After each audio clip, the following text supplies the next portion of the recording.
engine behind your favorite sports bar fantasy site. If your bar doesn't have it, send them our way so you can benefit from seamless draft day setups. No back and forth with staff. Just scan a QR code, pick your league spot, and customize your food and drink offers. TSNE offers quality of life tools like a mock drafter that improves each year by learning your league, automated team management if a player quits mid-season, and game time injury replacements before kickoff. With more league types and role options than any other platform, TSNE is everything you wish your fantasy platform had. Hey everyone, this is Scal from the Greatest Team on Paper podcast. Are you looking for an in-depth fantasy football advice? Perhaps some weekly NFL betting picks? Or simply a fun conversation about everyone's favorite sport in the world, football? Look no further than the Greatest Team on Paper. We are three lifelong friends who have been living and breathing football for more than 20 years. We break down everything from tough start-sit decisions on a weekly basis, in-depth analysis of player performances, game recaps, and everyone's favorite segment, our famous G-Top Locks of the Week. Whether you want to ride with us on our picks or just want a fan's perspective of the games, the G-Top fellows have you covered. You can listen to us at The Greatest Team on Paper on Spotify, Apple, and Amazon platforms. Don't forget to follow us on Instagram as well at The Greatest Team on Paper. Help us help you. We'll see you there. Yo, you. Yeah, you. The one still debating whether to start Patrick Mahomes this week or bench him for that rando backup QB no one's heard of. What are you doing? Stop scrolling and listen up. You know what you need in your life? More Black and Tan Sports. That's right, your one-stop podcast for fantasy football chaos, NFL hot takes, and the occasional life lesson you didn't know you needed. We're on Spotify, Amazon, Apple Podcasts, basically anywhere you can get your podcasts. So hit that subscribe button like you're smashing a waiver wire pickup for CMC. And don't forget to drop us a 5-star review. Why? Because it's not just our egos, it helps the algorithm show us some love. And let's be honest, you could use more good karma for that trade offer you just sent out. You're also going to want to join the party on social media because we're dropping fire takes all week long. On X, formerly known as Twitter, we're not here to discuss Elon. We're at Black and Tan Pod. Facebook, Black and Tan Sports Pod. You know, for all you I still love my mom's memes people out there. Instagram, we got you at Black and Tan Sports Pod. Where else can you get weekly fantasy tips and questionable Photoshop edits of my co-host Dwayne's face? Oh, and YouTube, Black and Tan Sports. Subscribe there too, unless you're scared to see what fantasy football legends actually look like. So what are you waiting for? Subscribe, follow, engage. Otherwise, your fantasy team might just get cursed with a season-ending injury. Just saying. Black and Tan Sports, for the laughs, the takes, and the wins. Subscribe now, or you'll regret it later.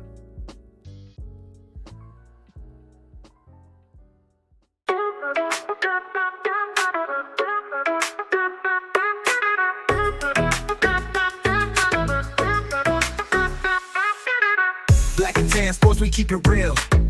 Nick and Wayne breaking down the deal. Big points, bigger stories, you already know. Fantasy football with that life flow.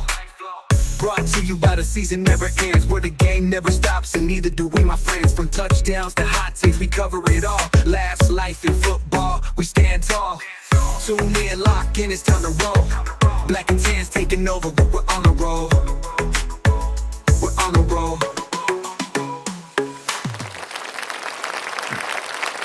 Yeah. Black and Tan. Oh, Tuesday you guys night, always Monday night, Tuesday night. What's the night? Monday? I don't even know what today is. This is Monday. Do you know what it is today, though? Today is the day that we rejoice in another Cowboys loss. That's what we do. But first, we got to say RIP to Jimmy Carter, president. I guess I don't really care about him. And he was 100 years old, bro. Yeah. Did you see the pictures of him? He looked like it. It wasn't like he looked young. I thought he was dead like 2 weeks ago. He looked 100 when he was 60. Yeah, so, dude. Yeah, he definitely was old though. But listen, I don't know what he did, so I don't really care. I'm not even going to speak on it because I don't care. All I'm going to tell you is that he looked old.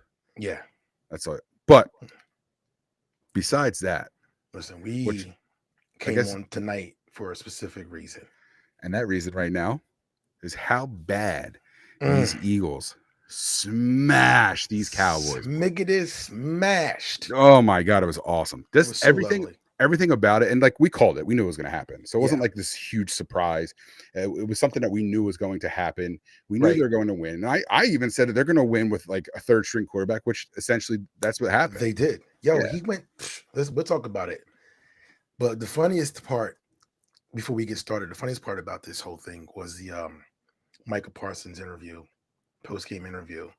We can pop on that real quick. Yeah. What we're gonna do is we're gonna play the Micah Parsons interview, just like a quick snippet of it, because he was first. Before we get into that, can I just talk about something real quick? Yeah. If any of our players, whether it be Jalen Carter or anybody, right, were to hit a quarterback 2-3 steps out, just like Micah Parsons did, right, there is no way it's not a penalty. Right. There's no way it's not a penalty. Yeah. There are a lot of sportcasters were like, the Eagles, are playing very well, and they're not only playing against the defense, but they're playing against the referees. It happens every time, and it happens every single game. And the reason why that happened, the worst mistake that the Eagles ever did was complain about Jalen Carter getting held every play. Because now not only is he still getting held every single play, but what's going on is now they're completely picking him apart, because the referees are like cops. You piss one off, you piss all of them off, and they're going to get their revenge, dude. Right. That's how it happens. Yeah. It's the thin zebra line, dude. Thin zebra line. Yeah. It's a thin line. Back to zebra. Hashtag back to zebra. Back to zebra. All right, so let me get this interview rolled up here. We'll see what's good. We'll see what's good with it. Here, there we are. So this here is Micah Parsons talking about his explanation for trying to the explain loss. His way out of this horrible display of football. Yeah. All right. So you guys that are actually here live, you could see this, but it's going to make terrible for if you're actually listening. Yeah, we got recording just the audio. Right? No, it's true. We are. We'll put clips up tomorrow. Here it is. They had 2 big runs and 3 good deep shots. I don't imagine. We made them earn it, and you take away we really take away the scoreboard. It was about 5 plays that decided this game. They had 2 big runs. Yo, it's like getting caught cheating on your girl. And it's like, take away being at the hotel room and me being bucket naked. I really wasn't doing anything. Yeah, take away all that. Take away the fact that we're playing a football game and we do a lot better. Like, dude, shut your mouth. In the words of Shannon Sharp, that nothing but bull job. What that was, bull job. How you gonna go out there and play a game and say take away the scoreboard and the game was we could have won the game? No, you played like trash, and that's a bunch of bull job. No, you played horrible. What do you mean? He said take away the scoreboard. Right. Who does that? That's the reason why you're on the football field is the scoreboard. That. Yeah, dude, it's insane. And the way that he's like thinking about it before he answers the question, like, right. He's shaking, he's trying to figure it out as he goes along, because he doesn't have media training like that. No, he does. He does. Not to explain away an ass whooping. No, but listen, he has a very successful podcast. I guess either he was handling the situation the way he thought fit, because he was so embarrassed by how bad they lost. Yeah. So which could be which is an absolute possibility, or he's just like reaching for snippets for his podcast is what's going on. What he should have done, and not that I'm trying to give them any sort of like way to explain this thing away. He should just admitted, hey, listen, if you look at the stats, right? Time of possession, 27 Cowboys, 32 Eagles. First downs, 16 Cowboys, 20 Eagles. Total yards, 268 Cowboys, 376 Eagles, right? So across the board, back and forth, you consider it was pretty even. Penalties, they had 8. We had 4, right? But then total plays on offense, 60 plays to 61 plays, right? It wasn't that crazy of a stat-wise defense. The problem is, like everyone knows, the Dallas Cowboys suck in the red zone. They can't get the ball in the red zone. And the 4 turnovers didn't help either. They're 3/4 through the bottom half in pass defense. Right. They're towards the bottom in run defense. Right. And when you have someone who's on fire, Saquon Barkley, how do you stop that? When you have other players that are just as on fire. We're talking A.J. Brown, Devontae Smith, even Calcaterra's getting in there. All right, Listen. dude, they're getting all up in it. Listen, you got Tanner McKee, third string quarterback. Kid, 3 for 4. Look, he went 3 for 4, and two of those throws were touchdowns. Dude, Kenny Pickett, 10 for 15 and a touchdown.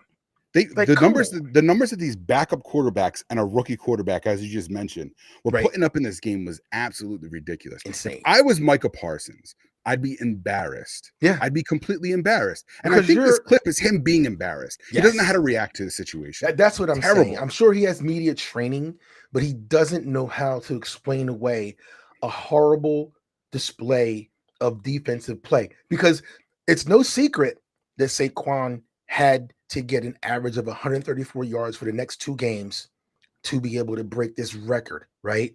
Yeah. So what he did this week was break the 2,000 yard mark. Now, if your defense were really playing a great game, you would have stopped him from getting that 2,000 yards. Now they're like, oh, you know what? Dallas stepped up. Now he has to go and get 165 yards next game in order to break the 2,000 yard mark plus what's your name's record, right? Eric Dickerson's record, right? But what do you think of what he ran all over him and they pulled him out. They pulled him out in the fourth quarter.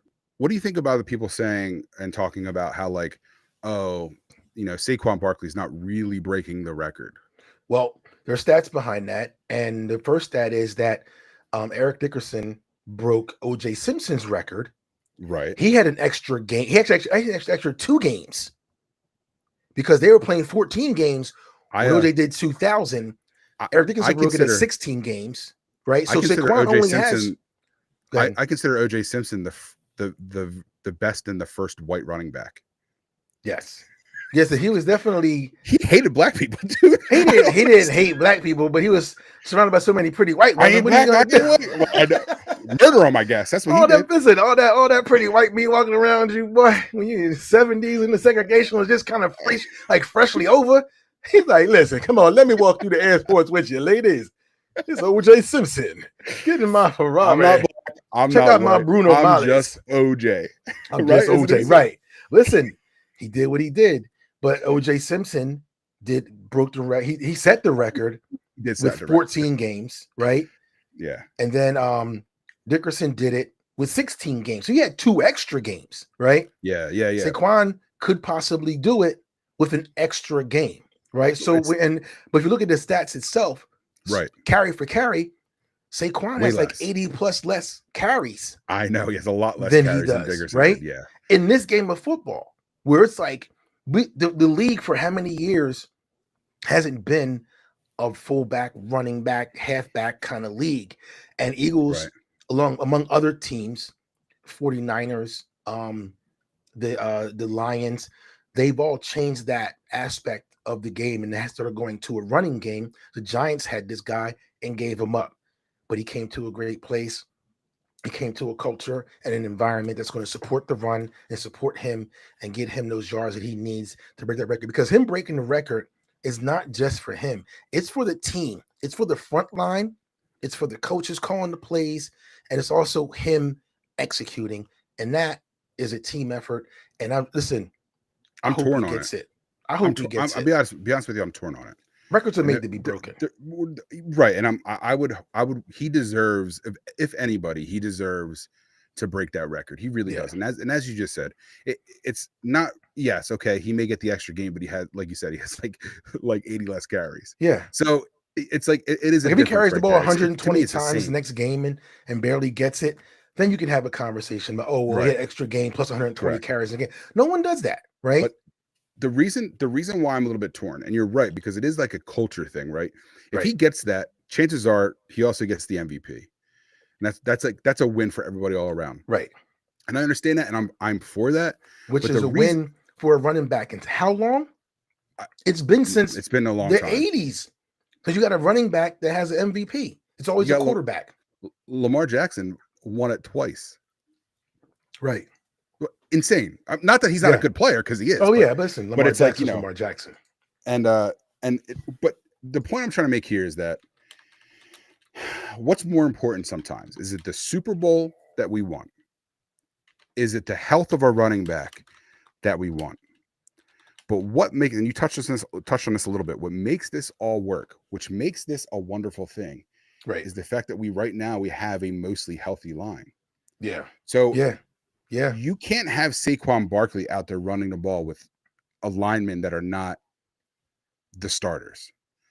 So not only are you risking Saquon Barkley in the last game where we don't need it, but you're also risking our front line. And it's the end of the season. You need your rest. And I know that right now they have to be debating. And I was looking at this before. I don't know how Sirianni has gotten so lucky with this talent pool, because it's really what's making him win. And he came into a program that didn't have a good coach, and maybe he is building a bit of a culture. Yeah. I don't know. I'm still not completely sold in that whole situation. But as a coach, you need to try and figure out what it is. Talk to your running back. Talk to Saquon. Hey, I know you would love to get this record, but as a head coach here, I need everyone to be set. I need a healthy team because we need to run this through the playoffs. Right. But it's not like we're, and I don't want to jinx it. Listen, I hate saying it out loud, but the Giants defense isn't the best defense. It's not like playing, for instance, tonight, the Lions and the Niners are playing, right? We're not playing against the Chiefs. We're not playing against the Baltimore Ravens. We're not playing against one of these top defenses that we would have to play and say, okay, listen, now do we chance getting bodied up by the Ravens, by the Lions, by whoever is a top 10 defense just to get this record? And then he's out for playoffs. No, don't do that, right? No, he can still get hurt. You can't. Any given Sunday, he can always get hurt. However, the chances of him not really having to work as hard, so to speak, still 100 yards. There's a lot of holes in the Giants defense. And now listen, Saquon says over and over again, hey, listen, man, if I get it, I get it. If I don't, I don't. I'm just happy to be in the conversation, which is phenomenal because listen, he broke 2,000 yards. It's crazy. 2,000 yards in one season's like he's feat. One of 8. Like, you know what I mean? So he's not, he's there. So him being there is satisfactory for him, and it's satisfactory for me if he decides to say, you know what, I'm going to save myself and I'm going to make this run and get this ring to the city again. You know what I mean? I know, which is awesome. But however, I get it. I'm just like I said, I'm torn on it. I don't know which way to go. But if he could do it against the Giants in Philadelphia, I know. After that clip of the owner saying, I'm not going to be able to sleep well if he ends up in Philly. I can't believe I'm not going to be able to sleep, bro. Honestly, it doesn't get written better than how the season has been going for Saquon. It does Barkley. not. It really you doesn't, you couldn't make this shit up. You could not make this shit up. And one of the things, I don't know. It's like, again, I know, like you have to kind of let him do it. But then, Mr. Green, I was talking to him about this today. Okay. And the wise one. And the wise one, Herb did bring up the point of having to rest the line as well. Yeah. Right. Which is a valid point, I think. And it's absolutely valid. Right. Yeah. But one of the other things that he brought up was the fact that Nick Sirianni is damned if he does and damned if he doesn't. Right. No matter what his choice is going to be the wrong choice in Philadelphia. But listen, it's not, again. Do you really want him testing Sirianni? But listen, going with his gut? But I think he is, because he, in a couple of interviews that I've watched, like the time where we were playing the Giants earlier in the season, right? And he broke the single season rushing record, or he could have against the Giants, and he was like, Saquon, what do you want to do? Do you want to go back out there and do it? He's like, nah, we're already up, we're winning. Let the young boys eat. Let everybody else let eat. The young dogs eat. Yep. So, listen, Sirianni, as much as he is head coach, he's realizing that it's about the team. So he's going to have a conversation. I'm hopeful and I'm confident that he's having a conversation with Saquon, with the front line, with whoever's going to be a quarterback. Because listen, being nervous about going at this game doesn't really mean anything, right? We're in, we clinched the NFC East. It doesn't mean anything. We're good, right? It doesn't mean anything. So now we're looking at preserving ourselves and being healthy. We don't get a bye. So you got to, again, like you said earlier, a minute ago, we have to worry about resting the front line. So they're good to go, for round 1, right? But at the same time, the linemen worked so hard this year to do this, right? To get to this point. And he's actually on the cusp of breaking an NFL record that hasn't been broken since the 80s, right? With Eric Dickerson. They also have a really strong momentum going right now too. And that's part of me being iffy about this whole situation as well. Is, do you stop the strong momentum that has been started? Right. That's the other thing, right? And then resume it, because you can't always do that. Yeah. That doesn't always happen. Sometimes that reset it changes the dynamic of things. And one of the things, and you hit the nail on the head, in my opinion, about that as well. One of the things is kind of off topic, but it's about sports itself. You know, my stepdaughter now, they both played soccer high level, right? And my daughter was on the team, and my stepdaughter now was on the team where the coach was like, okay, every kid gets 20 minutes play, and he switches the whole line out. And it's like, we're moving the ball up the field. We're passing well. Everybody knows where we're supposed to be at. The momentum is there. So what, the ball gets kicked out. Everybody's in position. Everybody's running. Get the ball back into play as soon as possible. After we score and set up, then you switch up the line. Don't do it in the middle of a run. So that's taking that same concept. That's not just a unique problem either, because my kids, I mean, it's not as high level. Your daughter's played a very high level. It happens all the time. Every fucking soccer coach doesn't know players say play soccer does the same bullshit, because most of the time parents get in the way, right? So is Sirianni playing that jealous parent that says, hey, I pay money for this team. I don't My think kid should play 20 minutes. I think he's starting to realize the culture is, hey, listen, what do you guys feel? How do you guys feel about it? And again, I'm hopeful. If they're gelling and they're playing well and everybody's striving for that one goal is to, hey, we're not going to be a first round knockout. We're not going to be a second round knockout. We're going back to that fucking bowl again. And the team can feel that momentum. And if you take them out and you don't play them, again, yes, you risk injuries, but I think the worst risk is the momentum change. And now they get in the game and we start getting these, because the only penalties we really get are penalties on our defense. Well, right? True, but can you trust Kenny Gainwell? I mean, because the potential of a season, say it's a hamstring injury, say it's an ankle injury, this potentially could be 2 playoff games. Right. So listen, Gainwell, why not? The guy's he's not shabby. He's not a Saquon, right? Not even close. No one's Saquon though. But we also have other weapons. We have other weapons. Let's say Hurts is back in. Yeah, right? What is his deal? I think he'll be back. I think they were just kind of not milking it, but I think they were just, again, playing that cautious, like, hey, listen, you're probably fine. We're not going to talk about it. We're going to go through the protocol 1 extra week, right? So because we didn't clinch first place, we don't get that. We didn't get a bye, right? Right. So he's already questionable. We play this game. If we had a first round bye in the playoffs, he wouldn't have played last week anyway, right? They probably would have. They definitely would have played. He wouldn't have. But they still would have played our same players. I just think that they'll give him extra time to rest, and then it's also nice in case something does happen. You're given the second round and second string and third string quarterbacks playing time in the latter part of the season. Now we're not playing tough teams, but they're getting that in play action. You know what they're also doing though is say Jalen Hurts is perfectly fine and they are just kind of slow playing this a little bit, which they perfectly can be, right? Right. And that would be a legitimate thing. But I think what they're also doing is they're kind of like showing the stake to the pacing lying in the zoo, right? They're putting them over there. They're making them watch these games as a competitor. And listen, I know I've talked bad about Jalen Hurts. Right. I've made stickers of him being blind. Okay. Right. I've absolutely, but I'm around on this. And I think what you have to do is you have to let him cook a little bit and stew, because that competitiveness is going to come out and it's going to be ferocious when he touches the field. He's going to be he's going to have a little extra pep, right? He might have a little extra pep on that run. He might be able to push a little bit. Listen, you got to understand too, competitively, right? You've got these second and third string players coming in and scoring touchdowns. They're not shitting the bed. No, not at all. Not so it's like, I'm sure he knows his job is secure. Right. But the last thing that you want coming out on the grapevine is, well, the team, they don't even need, Hurts to play.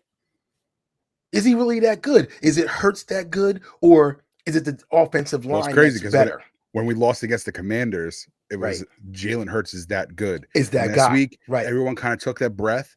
They're relaxed just a little bit and understand, dude, Terran McKee. Yeah. I think he's going to be a great player. He Out of just, to Stanford, me, he has that vibe. Yeah. He has a good poise to him. He looked way more comfortable in the pocket than Kenny Pickett did. At one point, can we talk about this real quick? He's a great passer. Hold on. Why was Kenny Pickett doing front flips for no reason? How many times did you see this? What is that all about? Right. Did you see this? You're hype, man. Listen, if you're hype, you're hype. You're feeling it, you're feeling it. If he can do a front flip, listen, bro. No, but he did it did you see when he went? It was like an incomplete pass. I think I missed that one. Oh, no, there's no way you missed it. So he goes, Kenny Pickett goes to drop back, right? And someone kind of grabs his arm a little bit and he pulls the ball forward. And I don't know if he was trying to save a fumble situation from happening, but seems like he's not even touched. He does a front flip. Oh, like he falls forward. No, he falls forward in a somersault though. It's like yeah. And they thought it was that would have been a fumble because his hand got hit. But if they replay that over and over again, it's like, yo, what is this guy doing? Yeah, he wasn't even listen. The guy, listen, he can make him move on the roll. Listen, I like the guy. I'm 100% supportive of this guy. And listen, like I said, the Cowboys defense, they're not bad. Again, the stats against us were basically evened up, right? So their defense played as well as our defense did, minus the 4 turnovers. And our defense basically came into the season saying, hey, listen, we need to turn up on turnovers, and they did. And Gardner Johnson did this. That he redeemed himself. He redeemed himself from last week, which I'm still not even in agreement that was really that big of an issue last week. I'm sure that the Eagles front office needs to file a grievance with their NFL referees. You can't, because you stop bothering referees. You have so much video on the bullshit they've done, and it's not just to us; it's happening to every team. We're hyper focused on the Eagles. Right. I watch a lot of different games, and the games that I can't get, they come on, Wednesday or whatever, and I work from home, so I'm watching them as I'm working, and I'm seeing over and over again these referees in every single game making the same bullshit plays against teams other than the Chiefs, which is also questionable because I agree. The referees definitely give not just the Chiefs, but Mr. Mahomes his little he got touched. He got not touched like that, but they touched his little curly hairs, and now all of a sudden he's got a 15-yard penalty. Yeah, there's no way the Chiefs listen, and again, I'm gonna talk about this again because we've said it maybe a million times at this point, right? Yeah. I don't care who the Eagles play. Right. What's gonna happen to my ideal Super Bowl is Bills Eagles. That's the toughest. That's the best game you can imagine, right? It would be nice. A defense like the Eagles against Josh Allen, and then you have Josh Allen against the Eagles. Like it's such a good dynamic, and I really enjoy that. But the repeat, that's what I want. 2 years ago, the Chiefs would have been nice, right? Would be nice. No, I don't care, dude. The Chiefs, they get every single call, like you just said. Like the Chiefs are winning these games by weird field goals. They're winning this team they're winning games by blocked punt or blocked kicks. They're winning by weird referee decisions. You're getting pass interference calls that aren't even there. And then you have the Lions, who I love the Lions. I like Dan Campbell a lot. I called the Lions from the beginning of the season. Listen, I talked about it earlier a little bit on TikTok Live. I was talking about how once I saw it was a Hard Knocks and I saw everyone and how the coaches was in on the exercises and he was working out with the rest of the team and things like that. I loved it.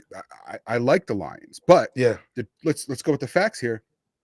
They're squeaking out some of these games they should be blowing out. Yeah. Okay. It's the same thing with the Vikings. The Vikings are doing this in the fourth quarter. Yeah. Final drive. They're winning by the skin of their teeth. It's not like it's some really great like, oh, let's go, great job, guys, kind of situation. You really Right. blew them out. To me, the Eagles are the only team with this type of record currently, besides the Buffalo Bills, that are convincingly beating teams, not Yes. by the skin of your teeth. So I don't know. We'll see what happens there. Yeah. Listen, I agree. And like I said, like tonight, the score, what? Right now at halftime, Lions 13, San Fran 21. You know, What? San Fran 6-9. Lions are what, 12-3, 12 and The Niners are bad, but the Lions will come back. It'll come down to a final drive. Yeah. We're going to call this right now. What's Let's what call this I'm right saying? now. Like It's at going to come down to that halftime, final drive. It's going to be at down to a halftime, field the goal. Lions are losing, right? They're going to squeak it out. If they win, they're going to squeak it out against a team, the Niners, that aren't that good. Right. Do you remember Not last compared year? to what we were Remember last year. season? But you Yeah. remember last season how many games the Lions like lost in those situations, right? Right. And now they're just a little bit better, so they're winning in those situations. But Yeah. if you also remember last year, 2 years ago, when the Eagles went to the Super Bowl again, Yeah. right, when they played the Kansas City Chiefs, Right. what was the Eagles season like? They were squeaking by games We were as well. squeaking by. Yeah. These teams that squeak by are not as good, even if the record says otherwise, than the teams that are blowing teams out and handling business like they should. Yeah. I stand by that. Yeah, that's what I'm saying. So the Chiefs are that way. The Lions are that way. They're barely winning. Again, when we got to the Super Bowl 2 years ago, the one thing that I said, okay, we're here and we don't really deserve to be here because we're barely beating teams we should be blowing out. Right. And then we're beating teams that we should probably be losing to. So we had this streak. Then we fell apart at the end of the season almost. Again, right? Yeah. We got there. And we lost by 3 points, I guess, a field goal. The field was shitty. I mean, there was a lot to say about that. Was different. I mean, that game. I mean more like last year. I thought, oh, we're on a Super Bowl, this type of situation, but we're squeaking by wins last year a lot too. Yeah, and then we lost in the first round of playoffs. Yeah, I agree with the Super Bowl game as well. But there was a lot of weird things that happened in that game in Vegas. That was like, is this for real? Bullshit. It was bullshit. But you also got to think, Mr. Green brings this up as well. I feel like it could be like the Vikings time. He says this. He's like, this is the reason why I think it's going to be the Vikings. The Vikings are Bills are going to be in a Super Bowl. He said, I think that the Vikings, it's their time to win. They have never won a thing yet. They haven't won a Super Bowl yet. They don't have any rings. Right. He was like, but it's going to be a really good story for Randy Moss, because you know how he's battling a lot of health issues right now as well. Not specifically knowing what's going on, but I think he has ocular issues. He said, I don't know. It has to be more than that, right? Like when your eyes are jaundiced like that, it's typically like some sort of liver or something. Yeah. Something's blocked up in there. I mean, it could be like I hope not some sort of cancer or something like that. So that sucks. Yeah, it's tough, but yeah, that would be a good NFL story. Listen, all we need is the Eagles to continue winning and not get hurt. I want to see Saquon get the record, but to cap it off, I don't know if it's the right move. But again, the momentum, like you brought up, do you stop that momentum from going? I don't know that you can. I don't think you want to either. I think that this is the team's ready. They're playing at a high level. There aren't, again, going back to the offense, what we see, what kills teams, what kills us, was killing us for a couple of years, offensive penalties, right? Right. You've got the jumping off offsides, lining up in a neutral zone, or holding on an offensive holding after a big, huge play and stuff like that. Those penalties have been minimal, but then we're getting hit with the pass interferences and illegal contact downfield and the bullshit on defense, which is given these teams these crucial first downs that are giving them, putting points on the board, right? Like Dallas. Listen, Dallas, we had some penalties. Dallas had more penalties. But once Dallas got in the red zone, they couldn't close the deal. And that's Dallas's problem. That's been their problem for the past, I don't know, my wife 20 years. My wife said, did you know the Cowboys haven't won anything major since 1995? Yeah. And I said, we're like, yes, we're all aware of that. Do you know what year DVDs came out? Because that was 1995. 1996, dude. Was it? They haven't won a Super Bowl or they haven't had a playoff win since before DVDs were made. That's crazy. Isn't that insane? I was watching a clip last year at the draft, and it was, I forget who announced like the Philadelphia Eagles draft pick or whatever. And there's a bunch of Dallas fans in front Ugh. And he was like, something, something, something in the Dallas Cowboys, whatever, whatever. It's like, you guys haven't won a Super Bowl or even a playoff game. I said, last time you guys won a Super Bowl or a playoff game, these guys being drafted weren't even alive. I was like, how'd you have to do that right now at the draft, bro? But he shat on every Dallas fan in his face, screaming and yelling. You see the videos of people harassing what's your name? Goodell. No. No, not Roger Goodell. Jerry Jones. Jerry Jones in the box. Oh my god! First of all, brutal. Why are you gonna put his box right there in front of the fans like for that situation, for that clip? That's exactly why I put him there. Dude, that was funny. And listen, he handled it like a champ. He did. What else? Everybody's like, "Thank you, Jerry. Thank you." He's like, "Thank you." I'm sure he knew he was shitting on anybody. What's he going to do? What's he going to say? Nothing. He knows his team is garbage. He knows his team is garbage. Good for him. All right, so I want to bring this to a close, but we have one very, very important announcement to make. Oh, yeah, absolutely. And as always, we're huge supporters of Wing Pole, of El Wingador and his brand, and the eating events, these Wingador Wing Challenges that he has. And after the first one being such a huge success, with, of course, help from our boy here, Dwayne Black of Black and Tan. Big D. I like that. Whoa. Ooh. We gotta what the clip it. I can't just pull that out. I gotta ease that one out. I gotta ease the big D out. Clip it. I love Big D. That's great. Like, clip it. Oh my god, it's Big D. He's so great. But he's more Big D. We finally have an announcement to make about when the next eating challenge is. Yes, and this eating challenge is going to be the challenge that gets you into Wing Pole, okay? And it's going to be Wednesday, January 22nd at the Piccadilly Inn. If you are from South Jersey, then you know Pick Wings. You know how good their wings are. And on their wing night, Wednesday, the 22nd, at 7 p.m. to 8 p.m., we are going to have another Wingador Wing Challenge with obviously special guest. El Wingador is going to be there crushing it as usual. And we're going to have everybody there. We're going to have a bunch of eaters. We're going to find out which one of these eaters wins and which one of these eaters moves on to the Wing Pole on February 7th. So if you can, it's going to be a good time, man. It's going to be an awesome time. We always have fun at these things, and we'll make sure to make it fun for you. And whether you're there, you're watching an eating contest, right? And have your own wings while you're waiting, while you're watching. But as always, we have to know that you're a serious eater and you respect the grind and the game, right? So if you want to eat, you got to buy yourself an eater's ticket. We have the Eventbrite link on our website and through wingadorbrands.com. So you can either go to blackandtansports.com. We will have a section there for the Wing Challenge tickets for the people, a $40 ticket for the eaters. Again, we have to know you're serious.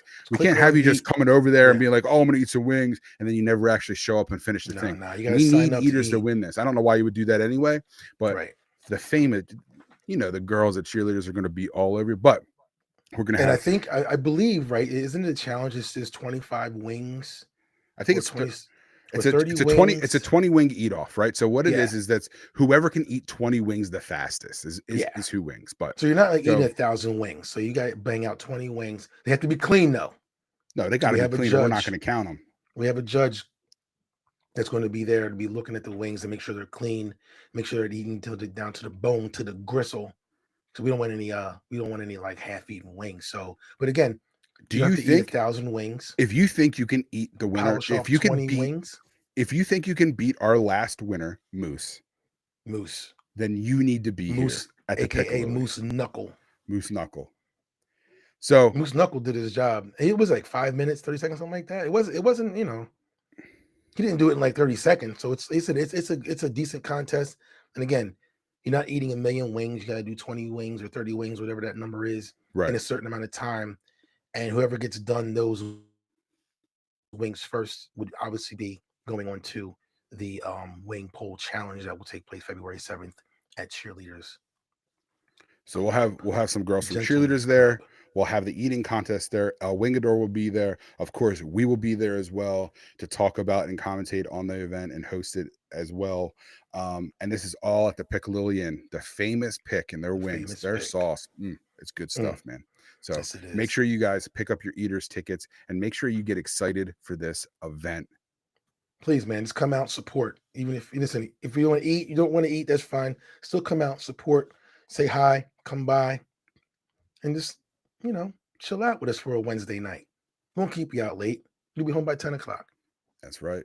I'm old. I'll be home by 10 o'clock. I don't know. I don't know about the rest of y'all. Y'all can come out and hang out. Yeah, no, I will be too. Don't worry. Yeah.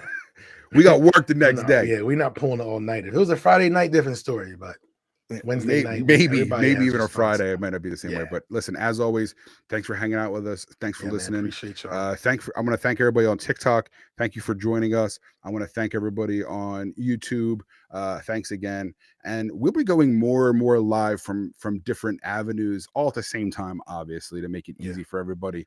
But we're just really getting into this thing with the live and the broadcast and things like that. Oh, So we're doing Sunday, right? Down at the Eagles Giants. maybe 1 o'clock game. I have we'll have to talk about that. Okay. But listen, you guys, thanks for listening. Thanks let's for coming go. out. Thanks for listening. Go Bears! Go Bears. EAGLES. Eagles. Eagles.